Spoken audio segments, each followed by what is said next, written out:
حق آ گیا باطل بھاگ گیا. یہ آخری آیت ہے اس عنوان کی. حق کیا ہے؟ روکوں گا نہیں، اور عوام کے سطح فکر سے ذرا سا بات کو بلند کر رہا ہوں. حق کیا ہے؟ اگر حق سمجھ میں آ گیا تو اللہ کا منصوبہ سمجھ میں آ جائے گا. کہنے لگا سورہ روم 30واں سورہ قرآن مجید کا، اور اس سورہ کی 8ویں آیت، اور وہ آیت بھی پوری نہیں پڑھوں گا. اولم یتفکروا فی انفسہم، یہ لوگ غور کیوں نہیں کرتے؟ یہ لوگ غور کیوں نہیں کرتے؟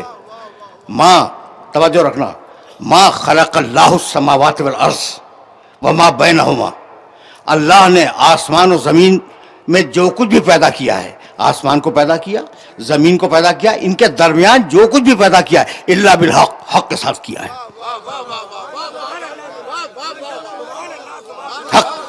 حق کے ساتھ خلق کیا ہے. وَإِلَىٰ أَجَلٍ مُّسَمًّى، اور ایک معین مدت کے لیے پیدا کیا ہے. نوجوان دوست توجہ فرمائیں، پوری کائنات بنی ہے حق کے ساتھ، باطل کے ساتھ نہیں. سن لیا تم نے؟ اچھا تو حق کے معنی کیا ہیں؟ حق کے معنی جو چیز جس منصوبے کے لیے بنائی گئی اس چیز کے لیے وہ سازگار ہو، یہ ہے حق. بھئی یہ حق کی تعریف ذرا سمجھ لو تو پھر میں آگے جاؤں گا. جو چیز جس منصوبے کے تحت بنائی گئی ہے اس منصوبے کو پورا کر دے تو وہ حق ہے. توجہات مبذول ہے نا؟ تو اللہ نے جو بھی خلق کیا وہ حق ہے. تو یہ باطل کہاں سے آیا؟ باطل حق کے رد عمل بھی آیا.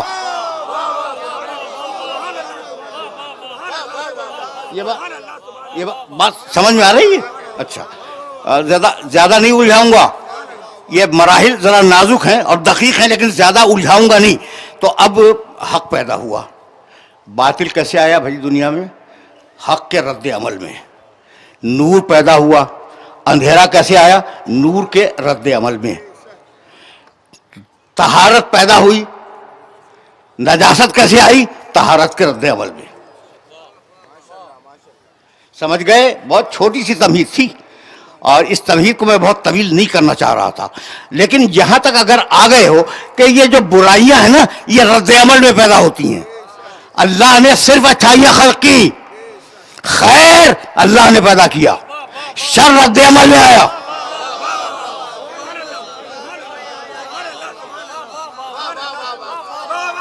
سنو،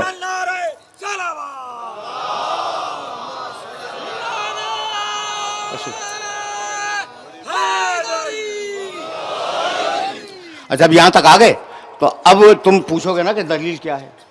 تشریف لائے مولانا.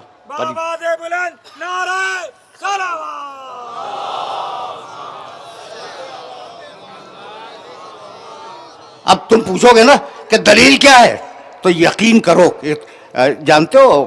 اب جناب مولانا تشریف لے آئے ہیں تو اب ان کے حوالے سے ایک جملہ تو کہہ دوں نا. دیکھو اسلام میں جو فقہ ہے نا، فقہ اس میں مطہرات وہ چیزیں جو پاک کرتی ہیں. مطہرات، پانی پاک کرتا ہے.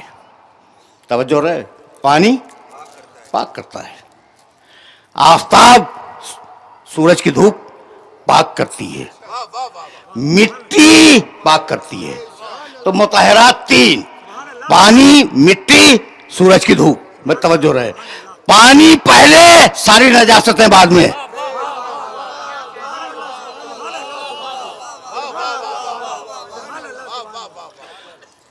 پانی پہلے، مٹی پہلے، سورج پہلے. پاک کرنے والی چیزیں پہلے آئیں. اور اب جتنی بھی نجاستیں دنیا کی ہیں نا وہ سوچتے جاؤ اپنے ذہن میں، انہیں دہراتے جاؤ، وہ سب بعد میں ہیں. تو پانی اس چیز کو پاک کرے گا جو نجس ہو گئی ہو پھر پاک ہو جائے.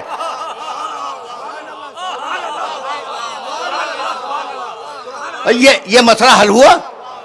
بہت توجہ رکھنا، یہ مسئلہ حل ہوا. اگر کوئی چیز نجس ہو گئی ہے تو پانی اسے پاک کر دے گا. اگر کوئی چیز نجس ہو گئی ہے تو مٹی اسے پاک کر دے گی. یہی ہے نا، جو نجس ہو جائے اسے یہ پانی پاک کر دے، مٹی پاک کر دے. لیکن جو نجس العین ہو،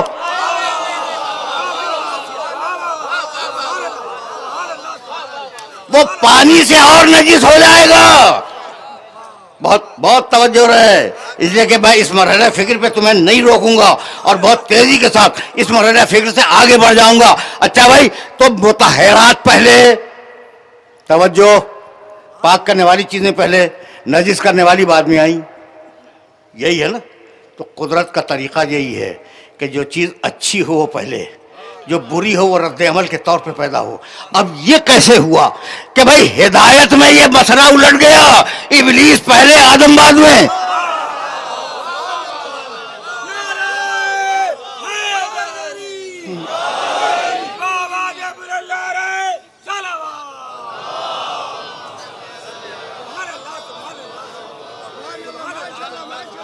بھائی اب درمیان میں ابلیس کا ذکر آ گیا ہے تو ایک جملہ تو میں کہوں گا نا، بھائی ابلیس کتنا پرانا ہے؟ ابلیس اتنا بڈھا مر کھپ گیا ہوگا کہیں؟ بھائی کہاں تو ابلیس کو لیا؟ کہا نہیں، زندہ ہے۔ اچھا ابلیس زندہ ہے، بھائی عجیب مرحلہ فکر ہے۔ بھائی کہیں مر کھپ گیا ہوگا، کوئی ہڈیاں بھی باقی نہیں ہوگی، اتنا پرانا، آدم سے پرانا، بوڑھا، بھائی کہیں نہ کہیں تو مر گیا ہوگا۔ کہا نہیں، زندہ ہے۔ میں نے کہا بھائی کیسے زندہ ہے؟ کہا اللہ نے زندہ رکھا۔ تو یہ عجیب تمہارا معیار ہے کہ جو گمراہ کرنے والا ہو وہ زندہ رہے، جو ہدایت کرنے والا ہو وہ زندہ نہ رہے۔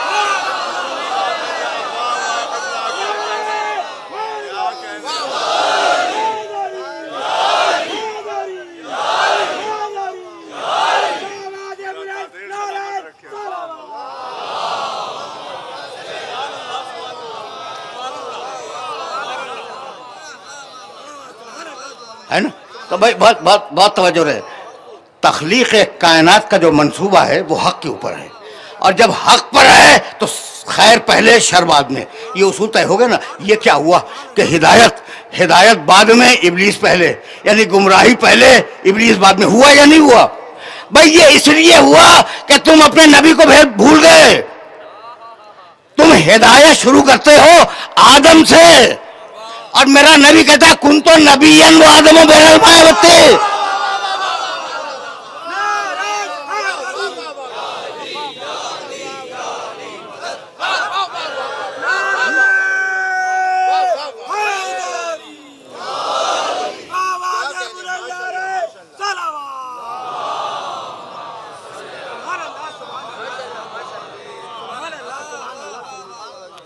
کن تو نبی و آدم بین الماء والطین۔ یہ کہاں تم ہدایت کو آدم سے شروع کر رہے ہو؟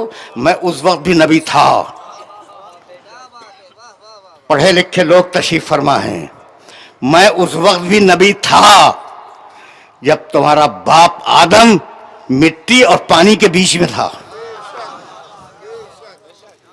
یہ تمہارا باپ میں نے اضافہ کیا ہے تاکہ سمجھ میں آ جائے کہ پوری نسل انسانی کا باپ آدم ہے، اور وہ ابھی بنا نہیں تھا۔ کن تو نبی، میں اس وقت بھی نبی تھا۔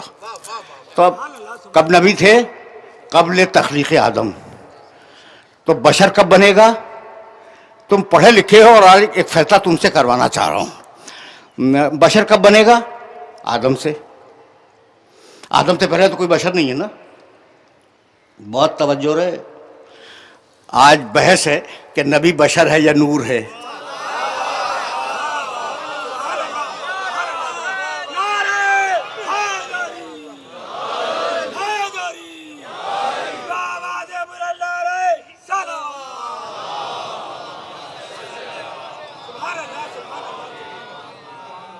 بھائی آج بحث ہے نا، تو اب سننا، بھائی بشر کب بنے گا؟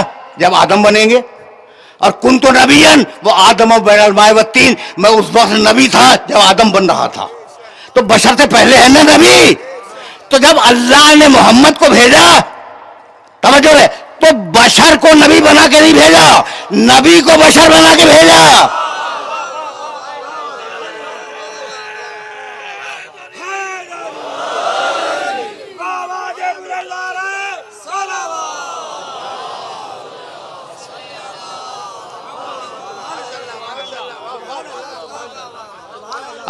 اب میں ایک مثال دوں گا اور مثال دے کے آگے بڑھوں گا تاکہ قرآن کی مثال تمہارے ذہنوں کے اندر راسخ ہو جائے۔ اذ ارسلنا الیہا روحنا، پڑھے لکھے ہو، اب ذرا قرآن کی ان 2-3 آیتوں کو سنتے جاؤ اور اپنے ذہن کے اندر محفوظ کرتے جانا۔ بھائی بہت توجہ رہے، ہم نے مریم کی طرف اپنی روح کو بھیجا جبریل، ارسلنا الیہا روحنا. اب جبریل تو بہرحال بشر نہیں ہے، نوری مخلوق ہیں. کیا خیال ہے آپ کا؟ نوری مخلوق ہیں یا نہیں ہیں؟ فرشتے ہیں بھائی، فرشتے ہیں.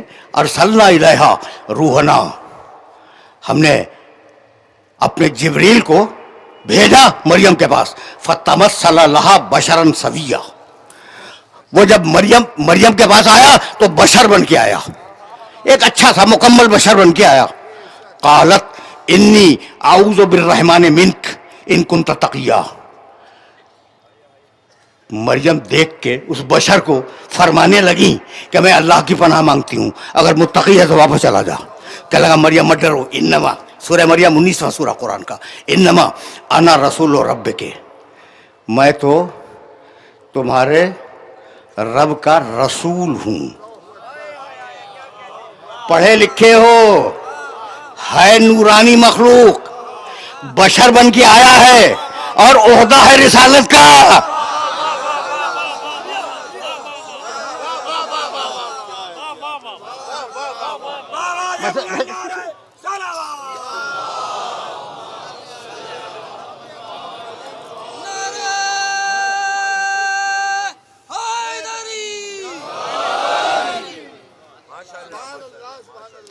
بہت توجہ رہے، بہت توجہ رہے.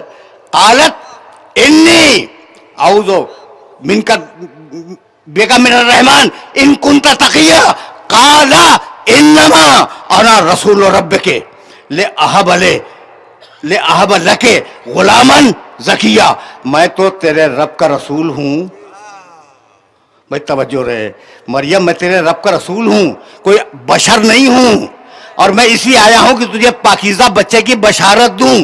جب آیا تھا تو نور تھا، مریم کے سامنے آیا تو بشر ہے، جب واپس گیا پھر نور ہو گیا. میسج پہنچا، عرش پہ تھا تو نور تھا، مریم کے سامنے آیا تو بشر ہوا کچھ دیر کے لیے، پھر جب واپس گیا تو نور ہو گیا. اور اس دوران میں جب بشر بنا تو مریم کی معصوم نگاہ اس کی نورانیت کو پہچان نہ سکی.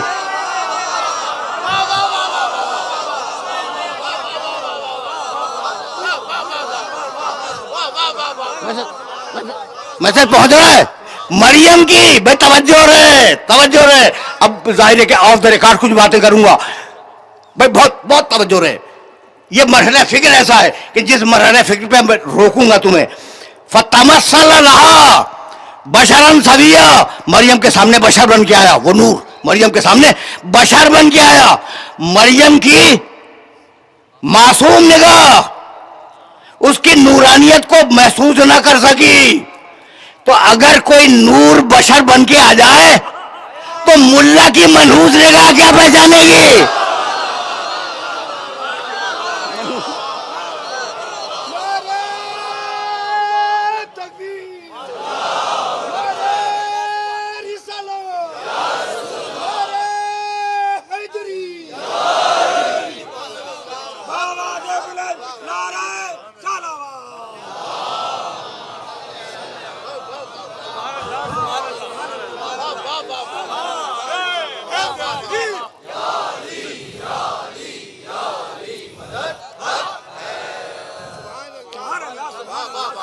بھائی اب دو جملے سنتے جاؤ. اب میرا یہ موضوع نہیں تھا، لیکن جب درمیان میں یہ آیات آ گئی تو میں سنتے جاؤ.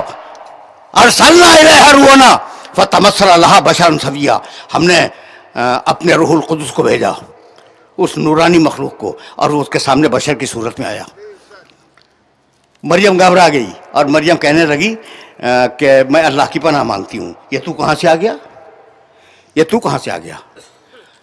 کہنے لگا کہ انما انا رسول رب کے. پڑھے لکھے ہو نا، اور میرے ترجمے پہ اعتبار کر لیا کرو. مولانا یہ ان سے کہہ رہا ہوں، آپ سے بھی یہی، ہاں آپ تو جانتے ہیں. لے اہب لکے غلامن زکیہ. اہبا کے معنی جانتے ہو؟ میں دوں. میں تمہارے پاس اس لیے آیا ہوں، میں رسول ہوں اللہ کا، اور میں تمہارے پاس اس لیے آیا ہوں کہ تمہیں ایک بچہ عطا کروں. چھوٹا سا رسول ہے جبریل، اس کے پاس حق ہے کہ وہ بچہ عطا کر دے.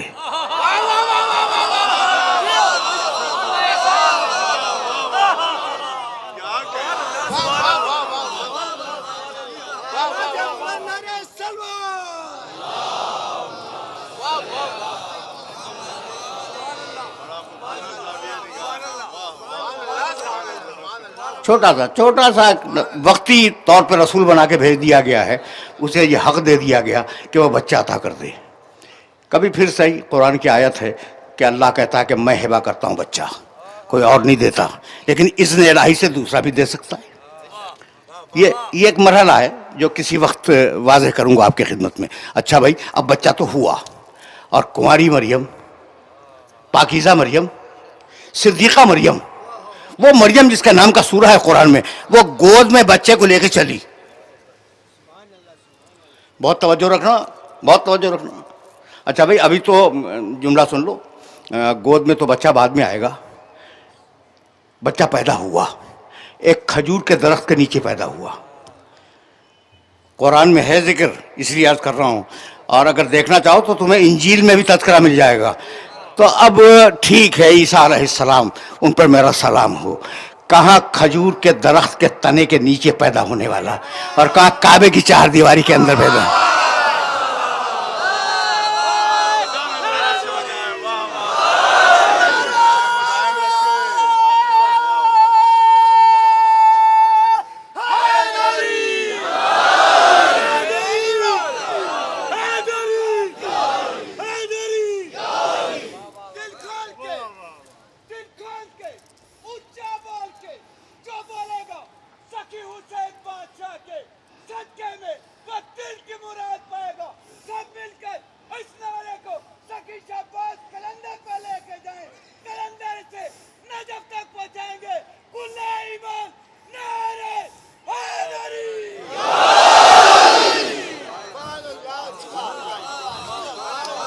بھائی میرے دوستوں، میرے عزیزوں، میرے اس دوست نے جو نعرہ لگایا میں اس سے خوش ہوا کہ بھائی اتنا بڑا نعرہ مارو کہ یہاں تک 7 شریف تک جائے، اور 7 شریف سے نجف تک جائے، تو درمیان میں رائے ونڈ کو کیوں چھوڑ رہے ہو؟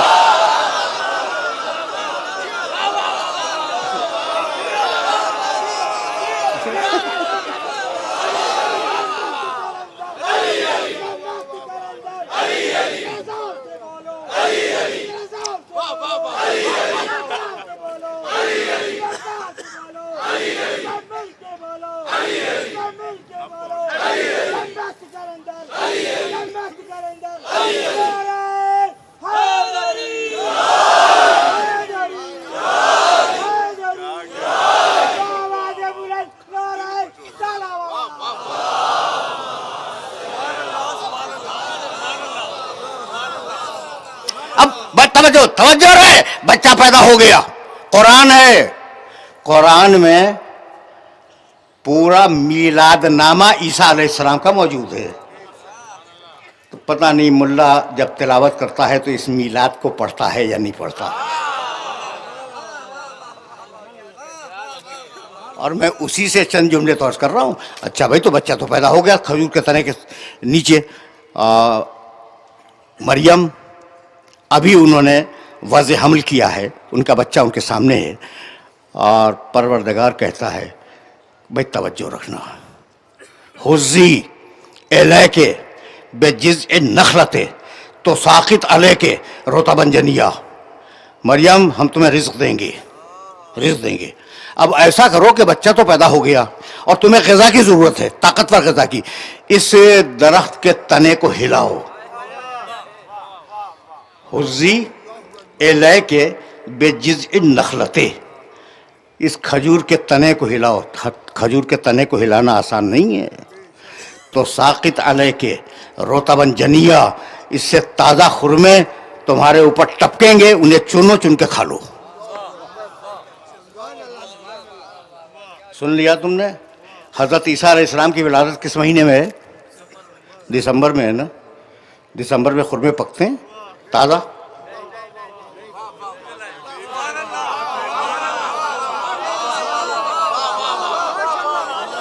سوال ہے آپ لوگوں سے ایک سوال ہے کہ بھائی دسمبر میں کیا خرمے پکنے کا زمانہ ہوتا ہے؟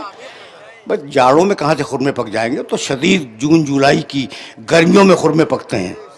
پروردگار جب تو دسمبر کے مہینے میں تازہ خرمے بنا سکتا ہے درخت پر تو ٹپکا دے مریم کے منہ میں، کہا نہیں محنت کرے جب رزق دوں گا۔ بھائی یہی فرق ہے مریم میں، عیسیٰ کی ماں میں اور علی کی ماں میں۔ مریم محنت کرے تو رزق ملے، بنت اسد خانے کعبہ کے اندر ہو تو رزق پہنچے۔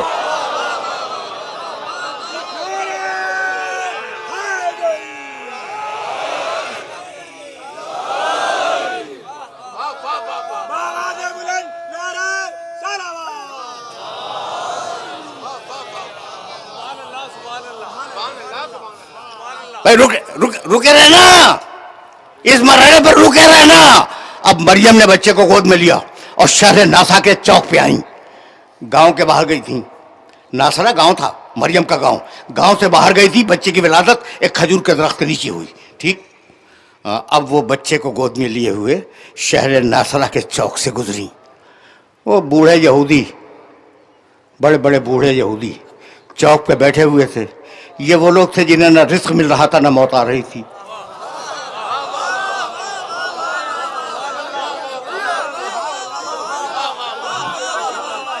وہ لوگ جنہیں نہ رزق مل رہا تھا نہ موت آ رہی تھی، انہوں نے جو کنواری مریم کی گود میں بچہ دیکھا تو چونک گئے اور کہنے لگے یا اخت ہارون ما کان ابوک امرأ سوء وما کانت امک بغیہ۔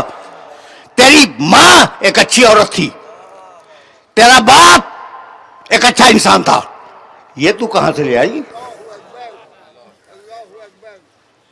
بھائی بہت توجہ رہے۔ ماں کان ابوک امرأ سوء، تیرا باپ برا انسان نہیں تھا، بہت اچھا انسان تھا۔ وما کانت امک بغیہ، اور تیری ماں بڑی عزت دار عورت تھی، یہ تو کہاں سے بچہ لے آئی؟ فاشارت الیہ، مریم نے اشارہ کیا گود کے بچے کی طرف کہ اس سے پوچھو۔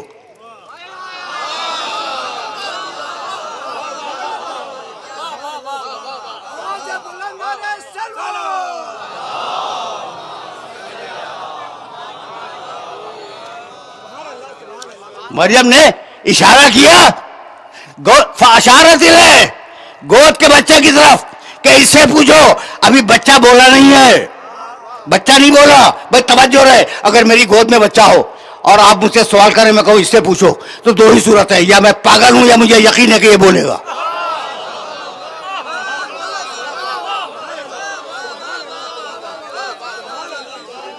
بھائی تیسری کوئی صورت نہیں ہے نا، یا مجھے یقین ہے کہ یہ بچہ بولے گا یا میں پاگل ہوں، ٹھیک۔ ما کان ابوک امرأ سوء وما کانت امک بغیہ فاشارت الیہ، مریم نے اشارہ کیا کہ اس سے پوچھ لو۔ قالوا کیف نکلم من کان فی المہد صبیا، کہنے لگے کہ ہم اس سے بات کیا کریں گے، یہ تو گود کا گہوارے کا بچہ ہے، ہم اس سے بات کیا کریں گے، تم بات کرو۔ توجہ رکھنا بھائی، توجہ رکھنا، اس لیے کہ یہ وہ مرحلہ فکر ہے جہاں میں تمہیں روکوں گا اور مقام محمود کی طرف واپس لے جاؤں گا۔ فاشارت الیہ، اب میں جملہ کہوں اور تم اس جملے کو اپنے ذہن میں محفوظ رکھ لو۔ اشارہ کیا کہ اس بچے سے پوچھ لو، 3 دن کا بچہ، 3 گھنٹے کا بچہ، 1 ہفتے کا بچہ، تاریخ میں نہیں ہے لیکن چھوٹا بچہ پیدا ہوا اور واقعہ ہوا، گود میں لے کے آئیں، ٹھیک ہے نا۔ تو اب مریم کو یقین ہے کہ بچہ بولے گا۔ اب جملہ بدل دوں میں، مریم کو یقین ہے کہ بچہ بولے گا، یعنی مریم کو اس غیب کا علم ہے۔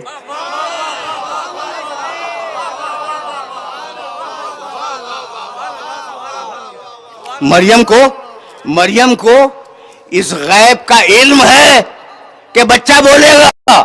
اب یہ مسلمان بھی عجیب ہیں، ماننے پہ آئیں تو نبی کی ماں کو عالم الغیب مان لیں، اور نہ ماننے پہ آئیں تو میرے محمد کو عالم الغیب نہ مانے۔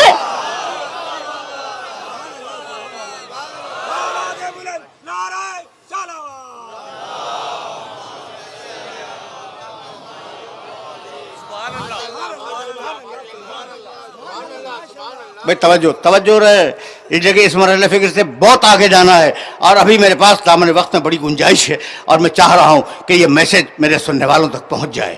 اب پھر واپس جاؤں گا اپنے موضوع کی طرف.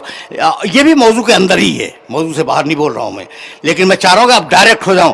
اچھا بھائی, جب کہلوا لیا عیسیٰ نے, توجہ رہے, جب عیسیٰ چپ ہیں, گود میں چپ ہیں, جب کہلوا لیا نا کہ یہ کیا بولے گا, یہ تو گود کا بچہ ہے, ٹھیک ہے نا. قالا, عیسیٰ بولے, انی عبداللہ آتانی الکتاب وجعلنی نبیا, میں ہوں اللہ کا بندہ, اللہ نے مجھے کتاب دی ہے اور اللہ نے مجھے نبی بنایا ہے. یہیں کے لیے تو میں نے زحمت دی تھی. پہلا جملہ کیا ہے عیسیٰ کا؟ انی عبداللہ, میں اللہ کا بندہ ہوں.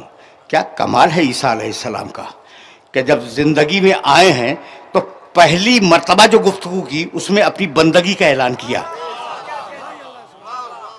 نہیں بھائی, تم پہنچ گئے یا نہیں پہنچ گئے؟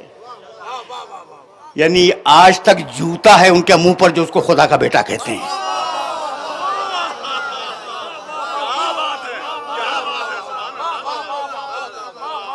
انی عبداللہ آتانی الکتاب وجعلنی نبیا, مجھے اللہ نے کتاب دی ہے اور مجھے اللہ نے نبی بنایا ہے. بس یہودی اعتراض کر رہے تھے نا, یہ سن کے چپ ہو کے چلے گئے, کوئی نہیں بولا.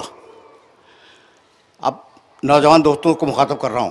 بھائی یہ سچویشن کیا تھی؟ سچویشن یہ تھی کہ کنواری کی گود میں بچہ, ٹھیک, کنواری کی گود میں بچہ, اور خطرناک صورتحال. اور انہوں نے پوچھ بھی لیا کہ یہ تم بچہ کہاں سے لے آئیں, تم تو ایک پاکیزہ مرد اور پاکیزہ عورت کی اولاد ہو, یہ تم بچہ کہاں سے لے آئیں؟ تو مریم نے کوئی جواب نہیں دیا. بیٹا بولا مریم کی گود سے کہ مجھے اللہ نے نبی بنایا ہے. ٹھیک ہے نا. یہودی مطمئن ہو کے چلے گئے. یہودی تھے لیکن اتنا جانتے تھے کہ اللہ جسے عہدہ دیتا ہے اس کے شجرہ نسب میں خرابی نہیں ہوا کرتی.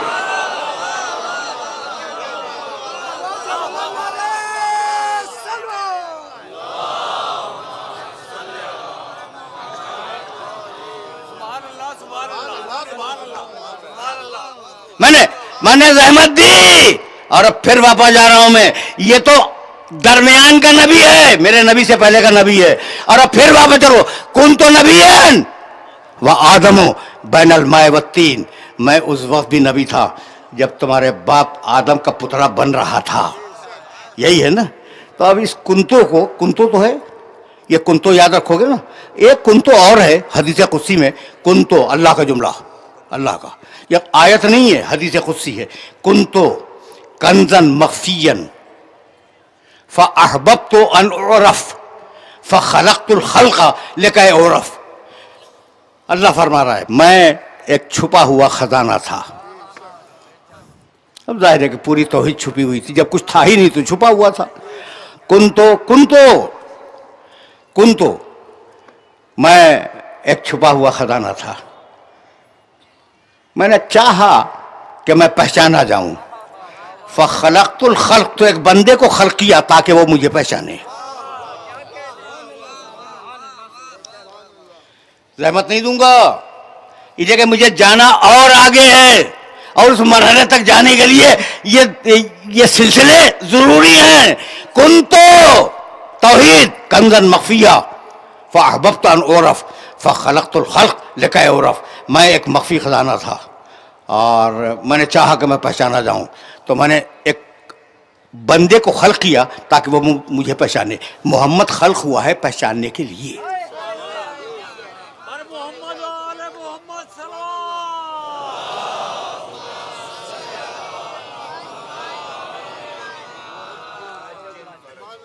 تو اب توحید پر تمہیں ایک کنتو مل گیا, کنتو کنزن مخفیہ, یاد رکھو گے. اور اب نبوت پہ کنتو ملا, کنتو نبیًا وآدم بین الماء والطین. دیکھو بھائی, میں نبی تھا, یہ جملہ نہیں ہے میرے نبی کا کہ میں موجود تھا, نبی تھا. کنتو موجودن نہیں ہے, کنتو نبیًا, میں نبی تھا. تو نبی ہو اور نبوت نہ کرے یہ ممکن نہیں ہے. نبی ہو اور نبوت نہ کرے یہ ممکن نہیں تھا. تو اب کیا نبوت کی؟ میرے نبی نے آواز دی کہ جب فرشتے پیدا ہوئے تو انہوں نے ہمارے نور کو دیکھا اور ہمیں خدا سمجھا. جب پوری حدیثیں میں نہیں پڑھ رہا ہوں، یہ رابع المعدت پہ اس روایت کو دیکھ لینا. نبی کیا فرماتے ہیں کہ جب فرشتے پیدا ہوئے، یعنی نگاہوں کے سامنے پیدا ہوئے، جب فرشتے پیدا ہوئے تو جبریل پیدا ہوئے، میکائیل پیدا ہوئے، دوسرے فرشتے پیدا ہوئے. تو انہوں نے جب ہمارے نور کو دیکھا تو فعظموا امرنا، انہوں نے ہمیں خدا سمجھا. فحللت الملائکہ، اس وقت ہم نے لا الہ الا اللہ کہا تاکہ فرشتے جانے کہ اللہ کوئی اور ہے.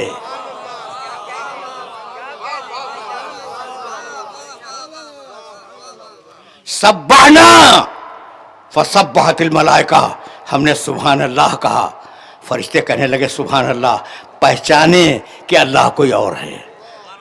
سمجھ رہے ہو بات کو؟ اور اب اسی کتاب کی روایت، میرے مسلک کی کتاب نہیں ہے، رابع المعدت، انہوں نے لکھا کہ جب جبریل پیدا ہوئے تو آواز آئی عرش الہی سے کہ من انا ومن انت، بتلا تو کون ہے میں کون ہوں. جبریل کیا بیان کرے کہ تو کون ہے میں کون ہوں. جبریل خاموش. دوسری مرتبہ آواز آئی من انا ومن انت، تو کون ہے میں کون ہوں، بتلا میں کون ہوں، تو کون ہے. خاموش. اتنے میں میرے بھائی علی کا نور بولا.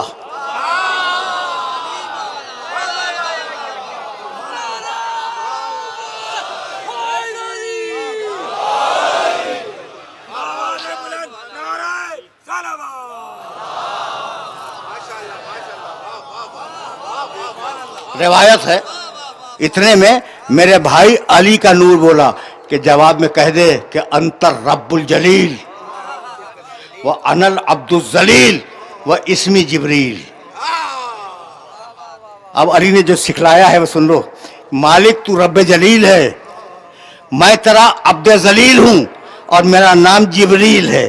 تو جبریل کا نام بھی کسی اور نے نہیں رکھا، علی نے رکھا ہے.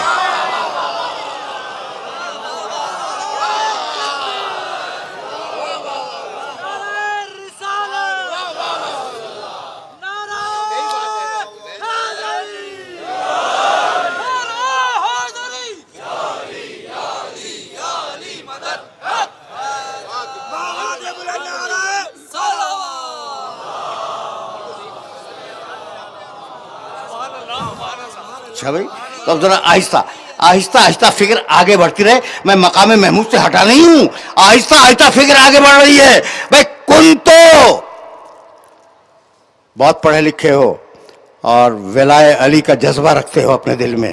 اب سنو بھائی، اب میں روایت کو مکمل کر دوں تاکہ بات ہی ختم ہو جائے. کن تو کنزن مخفیہ، میں چھپا ہوا خزانہ تھا. میں نے چاہا کہ میں پہچانا جاؤں. میں نے ایک بندے کو خلق کیا تاکہ وہ مجھے پہچانے. توحید کنتوں سے شروع ہوئی. ٹھیک. کنتو نبیًا و آدم بین الماء والطین، میں نبی تھا، تمہارا باپ آدم ابھی بنا نہیں تھا. ٹھیک ہے نا. کنتو نبیًا، پہلا کنتو توحید، دوسرا کنتو نبوت. اب امامت کے لیے کنتوں کی ضرورت تھی.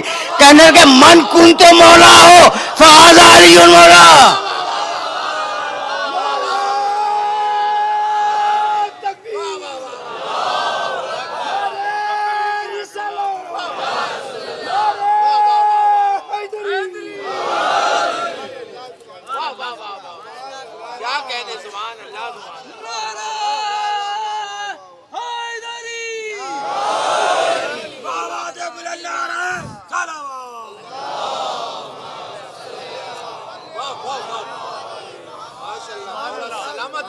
چلتے رہو بھائی، آہستہ چلتے رہو. اب تو دامن وقت بہت تیزی کے ساتھ سرکتا جا رہا ہے. اب کل کچھ گھنٹے رہ گئے ہیں میرے پاس اور ان گھنٹوں میں بات کو مکمل کر دینا ہے. بھائی عجیب بنانے فکر ہے. اچھا تو اس کو نبی بنایا، اس کو پوری کائنات کا گواہ بنایا، اسے خلق کا وسیلہ بنایا. یہ پچھلی تقریروں کا خلاصہ ہے. مالک مقصد کیا ہے؟ مقصد یہ ہے کہ یہ جائے اور بندوں کو مجھ سے قریب کر دے.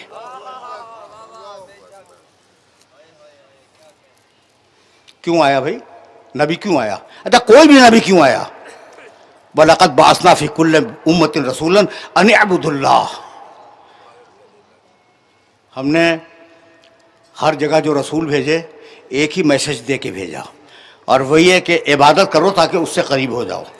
تو پوری کائنات کی خلقت کا مقصد اس سے قریب ہو جانا. اور اب وہ مقام شفاعت کہلائے، مقام محمود کہلائے، وہ مقام ہے قریب لے جانے کا، بندوں کو خدا سے قریب لے جانے کا. اگر یہاں تک آ گئے ہو تو ایک آیت سنو اور پھر میں آگے بڑھ جاؤں. حوالہ بھی نوٹ کیا کرو، تھوڑا سا ہوم ورک میرے نوجوان دوستو تم بھی کر لیا کرو. ہوم ورک کا مطلب جو آیتیں میں تمہیں ہدیہ کرتا ہوں انہیں نشان کے ساتھ ہدیہ کر دیتا ہوں بعض وقت، تو جب تمہیں نشان معلوم ہو جائیں تو انہیں جا کے دیکھا کرو. سورہ نساء 4 سورہ قرآن کا، اور اس سورہ کی 64ویں آیت، وَلَوْ أَنَّهُمْ إِذْ ظَلَمُوا أَنفُسَهُمْ جَاءُوكَ. بھائی توجہ رکھنا، وَلَوْ أَنَّهُمْ وَإِذْ أَنَّهُمْ ظَلَمُوا أَنفُسَهُمْ جَاءُوكَ فَاسْتَغْفَرُوا اللَّهَ وَاسْتَغْفَرَ لَهُمُ الرَّسُولُ لَوَجَدُوا اللَّهَ تَوَّابًا رَحِيمًا. اگر لوگ گناہ کریں پھر انہیں احساس ہو کہ غلطی ہو گئی اور وہ تیری بارگاہ میں آئے، اے محمد تیری بارگاہ میں آئے، یہ ہے مقام محمود.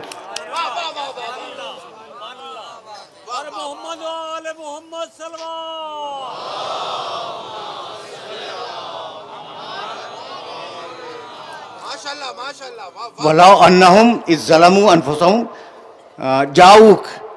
اگر گناہ ہو جائے اور گناہ ہو جانے کے بعد انہیں احساس ہو کہ گناہ ہو گیا، جاؤک تیری بارگاہ میں آئیں، فاستغفر اللہ، اور اللہ سے توبہ کریں، واستغفر لہم الرسول، اور رسول ان کی توبہ کی سفارش کر دے.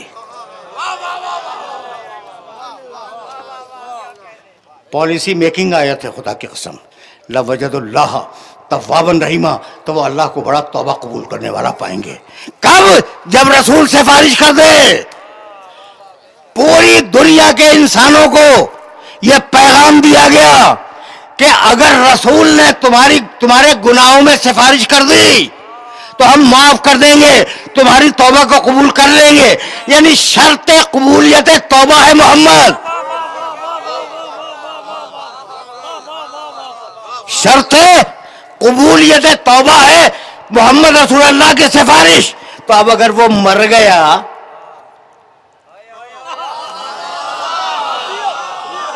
تو کس سے سفارش کروانے جاؤ گے؟ اس لیے اپنے ہی فائدے کے لیے اس کی حیات تو بنو.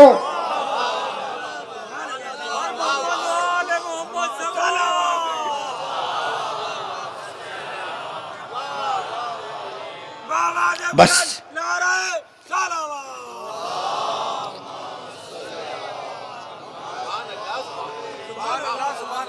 اپنے فائدے ہی کے لیے صحیح حیات محمد کو تو قبول کرو نا. اچھا بھائی، تو یہ وہ ہے جو پیدائش سے پہلے توبہ کا سبب بنا، تمہارے باپ کی توبہ کا سبب. بھائی گوروں کا باپ آدم، کالوں کا باپ آدم، جو ماضی میں انسان گزر گئے سب کا باپ آدم، جو آئیں گے مستقبل میں ان سب کا باپ آدم. میرا باپ آدم، تمہارا باپ آدم. انکار کرو گے کہ کوئی انسان دنیا کا انکار کر سکتا ہے کہ وہ آدم کے اولاد نہیں ہے؟ سب ہے نا بھائی. لکھا ہے علماء نے، حوالے میرے پاس آ کے دیکھ لینا. میرے پاس وقت نہیں ہے کہ میں حوالے گناؤں، دامن وقت بہت کوتا ہوتا جا رہا ہے، لیکن یہ جملہ تم تک پہنچ جائے. لکھا ہے کہ جب آدم علیہ السلام سے خطا ہو گئی تھی نا، خطا تو ہوئی تھی. ربنا ظلمنا انفسنا وان لم تغفر لنا وترحمنا لنکونن من الخاسرین. زمین پہ آنے کے بعد کہنے لگے مالک ظلم تو ہو گیا نفس کے اوپر. دیکھو یہ اب ایک جملہ کہتا جاؤں. اب تک تو میں ممبر سے، ساری دنیا کے ممبر والے ممبر سے یہ اسٹیبلش کرتے رہے کہ نبی سے کوئی گناہ نہیں ہوتا. یہ کیا ہو گیا نا؟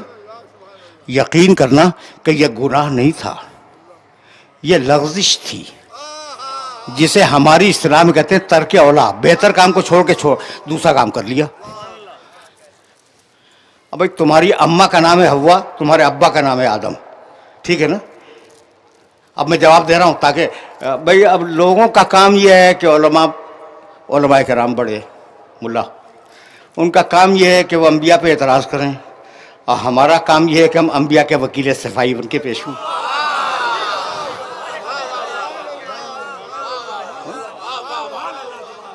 ہم انبیاء کے وکیل صفائی بن کے پیش ہو جائیں، بھائی یہی تو ہمارا کام ہے. اچھا تو اب ایک جملہ کہوں گا تاکہ یہ آدم کی جو خطا ہے وہ تمہاری سمجھ میں آ جائے. دیکھو بھائی، کھاؤ پیو رہو اس جنت میں، لیکن اس درخت کے قریب نہ جانا. اگر اس کا پھل کھا لیا تو تمہیں زمین پہ بھیج دوں گا. کس سے کہا تھا؟ نہیں، صرف آدم علیہ السلام سے نہیں کہا تھا، دونوں سے کہا تھا. دونوں سے کہا تھا، آدم سے بھی، آدم کی زوجہ سے بھی. تو دونوں کو منع کیا تھا نا. بہت باریک بات کہنے جا رہا ہوں. دونوں کو منع کیا تھا کہ حوا خبردار اس کا پھل نہ کھانا، آدم خبردار اس کا پھل نہ کھانا. اچھا بھائی دونوں نے کھا لیا، دونوں نے کھا لیا. جب دونوں کھا چکے تو اب زمین پہ آئے تو قرآن نے کہا فَعَصَىٰ آدَمُ رَبَّهُ فَغَوَىٰ. آدم سے چوک ہو گئی تو کیا حوا سے نہیں ہوئی؟ آدم سے چوک ہو گئی تو کیا حوا سے نہیں ہوئی؟ حوا کا پر الزام ہی نہیں لگا، یعنی طے ہو گیا کہ آدم نے جو کام کیا تھا وہ خلاف نبوت تھا، خلاف انسانیت نہیں تھا.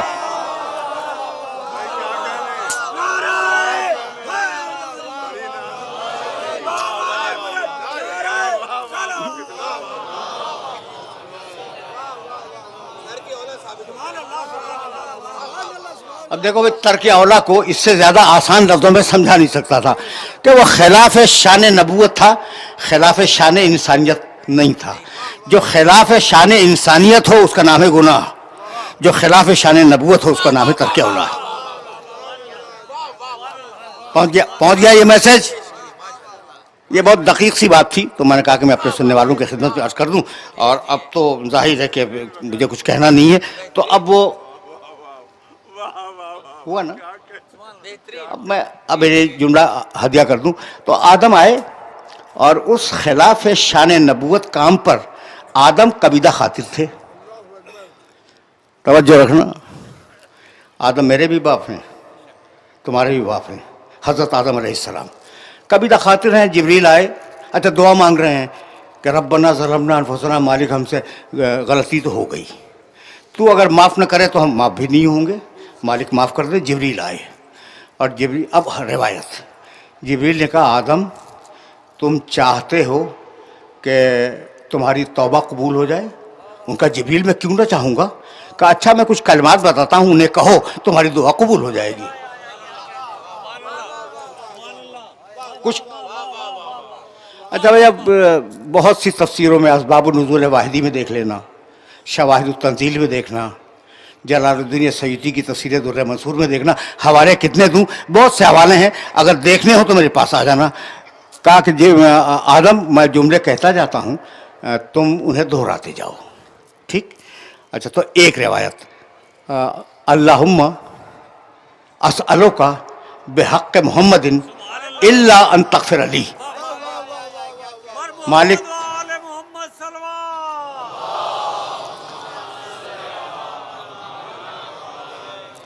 اب اس دعا کے چونکہ مختلف ورژنز ہیں، اس لیے میں ایک آیت تو سناؤں گا. یہ ایک، اللہم انی اسألوکا بحق محمد ان تغفر لی، مالک تجھے واسطہ محمد کا تم یہ معاف کر دے. اب دوسرا ورژن بھی سنو، اب بزرگوں ہی نے لکھا ہے. جبریل نے کہا کہو اللہم بحق محمد وانت المحمود وبحق علی وانت الاعلی وبحق فاطمہ وانت فاطر السماوات والارض وبحق الحسن وانت المحسن وبحق الحسین وانت قدیم الاحسان اغفر لی وتب علی انک انت التواب الرحیم. پروردگارہ تجھے واسطہ محمد کا، واسطہ علی کا، واسطہ فاطمہ زہرا کا، واسطہ حسن کا، واسطہ حسین کا. تو یہ وسیلہ درمیان میں آ گیا یا نہیں؟ یہ جملہ کس نے کہا؟ جبریل نے. پڑھا کس نے؟ آدم نے. آدم گوروں کا باپ، آدم کالوں کا باپ، آدم ماضی کے سارے انسانوں کا باپ، آدم مستقبل کے سارے انسانوں کا باپ، آدم بیٹھے ہوئے لوگوں کا باپ، جو دور سے سن رہے ہیں ان سب کا باپ آدم ہے. اور آدم جو ہے وہ وسیلے کا قائل ہے. تو اب اگر تم وسیلے کے قائل نہیں ہو تو یا عقیدہ بدل دو یا باپ بدل دو.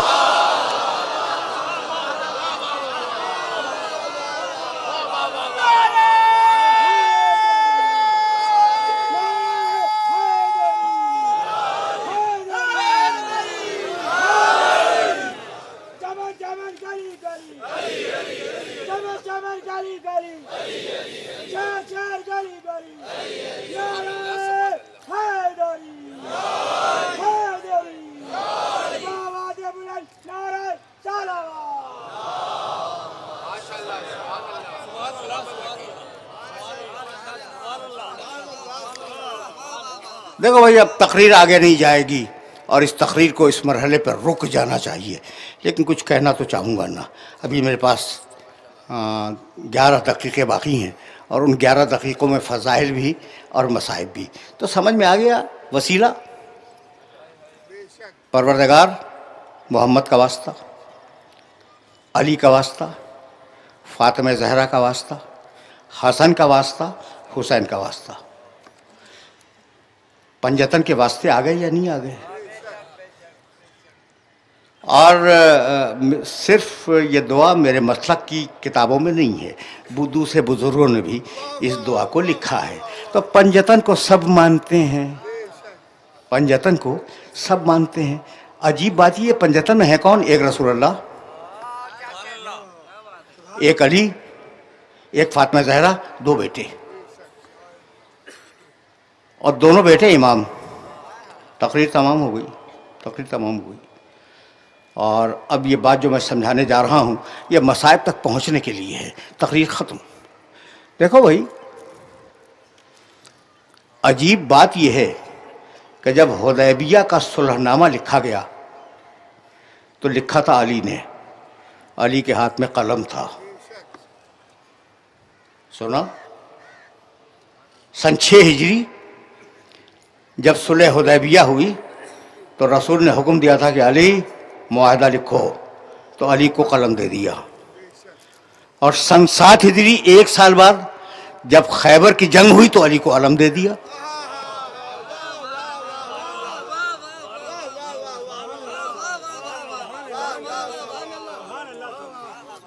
دو جملے اور مصائب بہت مختصر عرض کروں گا، لیکن یہ میسج پہنچ جائے.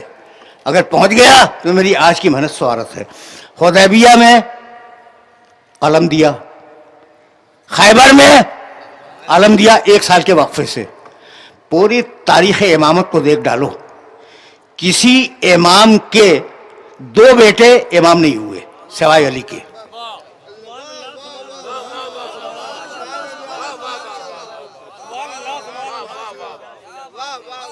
پوری تاریخ امامت دیکھ ڈالو، چیلنج، 12 امام ہیں کو کسی امام کے 2 بیٹے امام نہیں ہوئے سوائے علی کے. بہت توجہ ہے. پروردگار مصلحت کیا تھی بھائی؟ مصلحت یہ تھی کہ علی کو قلم بھی دیا ہے، علی کو علم بھی دیا ہے. اب 2 بیٹے دوں گا، ان میں سے ایک کے ہاتھ میں قلم ہوگا، دوسرے کے ہاتھ میں علم ہوگا.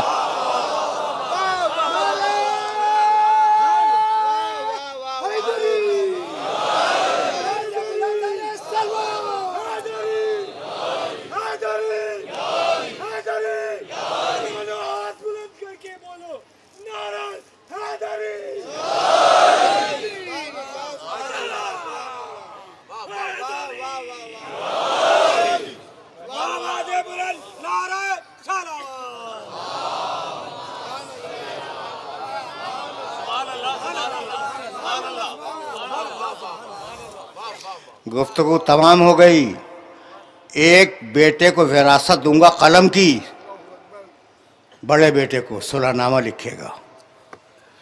اور دوسرے بیٹے کو وراثت دوں گا عالم کی، کربلا کی جنگ لڑے گا۔ منصوبہ دیکھا تم نے علی کا؟ دیکھو بھئی، ابھی تو میں گیا بھی نہیں کربلا تک، لیکن لوگوں کی صدائیں بلند ہو گئیں۔ خدا کی قسم، یہ کربلا کا معجزہ ہے کہ ان میں سے کسی کا بھی نام لو آوازیں بلند ہو جاتی ہیں۔ آج رسول کے بڑے نواسے کے بیٹے کا ماتم ہے نا۔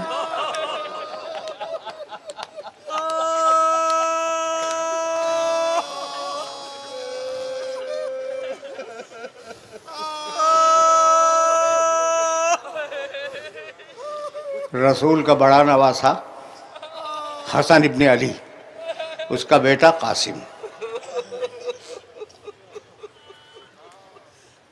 آج قاسم کا ماتم ہے۔ جب حسن مجتبیٰ اس دنیا سے جا رہے تھے تو ام فروا سے کہا تھا کہ ام فروا میرے بچے کو گہوارے سے اٹھا کے لاؤ۔ چھوٹا سا قاسم لائے گئے۔ حسن ابن علی نے اپنے تکیے کے سرہانے سے ایک تعویذ نکالا اور اپنے ہاتھوں سے اس بچے کے شانے پہ باندھا اور کہا ام فروا، اس تعویذ کی بھی حفاظت کرنا، اس بچے کی بھی حفاظت کرنا، اور جب یہ بچہ بڑا ہو جائے اور کسی پریشانی میں مبتلا ہو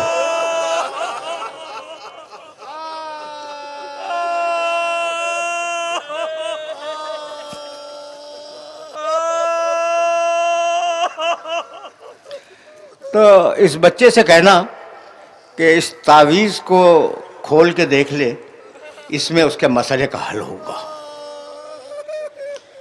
تعویذیں باندھنے کا رواج آج بھی ہے۔ مائیں اپنے بچوں کو تعویذ باندھتی ہیں تاکہ بچے محفوظ رہیں۔ ام فروا نے اپنے بچے کو تعویذ باندھا تاکہ بچہ شہید ہو جائے۔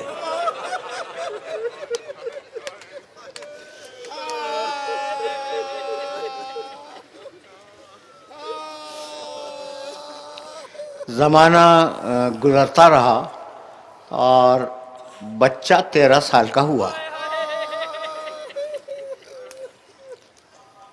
جب حسین ابن علی نے سفر اختیار کیا تو بچے کی ماں بھی اس قافلے میں تھی، خود بچہ بھی اس قافلے میں تھا۔ عاشور کی رات تھی۔ عاشور کی رات کا نامہ نگار لکھتا ہے کہ وہ بچہ پیچھے بیٹھا ہوا تھا۔ حسین ابن علی نے شمع بجھائی، پھر جلائی، پھر اپنے اصحاب کی تعریف کی اور اس کے بعد کہنے لگے کہ اب جو لوگ بچے ہیں ان میں سے کوئی بھی زندہ نہیں بچے گا۔ محضر پڑھ کے سنایا۔ محضر جانتے ہو تو ٹھیک ہے، نہیں جانتے تو اتنا ذہن میں رہے کہ ایک محضر اترا تھا آسمان سے جس میں لکھا تھا کہ کون کون لوگ شہید ہوں گے۔ کچھ لوگوں کے نام حسین نے پڑھ کے سنائے۔ ایک بچہ پیچھے بیٹھا ہے نا، ایک مرتبہ گھٹنوں کے بل کھڑا ہوا اور کہنے لگا چچا کیا اس محضر میں میرا بھی نام ہے؟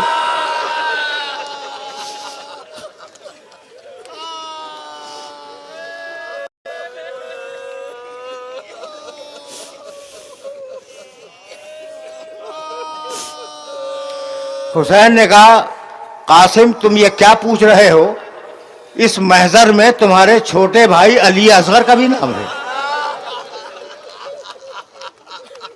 حسن کا بیٹا گھبرا گیا، کہا چچا کیا اشقیاء خیموں میں آ جائیں گے؟ کہا نہیں بیٹے، میں اس بچے کو پانی پلانے کے لیے باہر لاؤں گا۔ یہ جذبہ ہے قاسم کا۔ میں نے ایک جملہ روکا تھا، وہ جملہ کہہ دوں۔ ابھی حسین نے یہ نہیں کہا تھا کہ بیٹے تیرا بھی نام ہے، کہنے لگے قاسم تجھے موت کیسی لگتی ہے؟ تو بچے نے جواب دیا تھا احلی من العسل، چچا یہ تو شہد سے زیادہ شیریں شے ہے میرے لیے،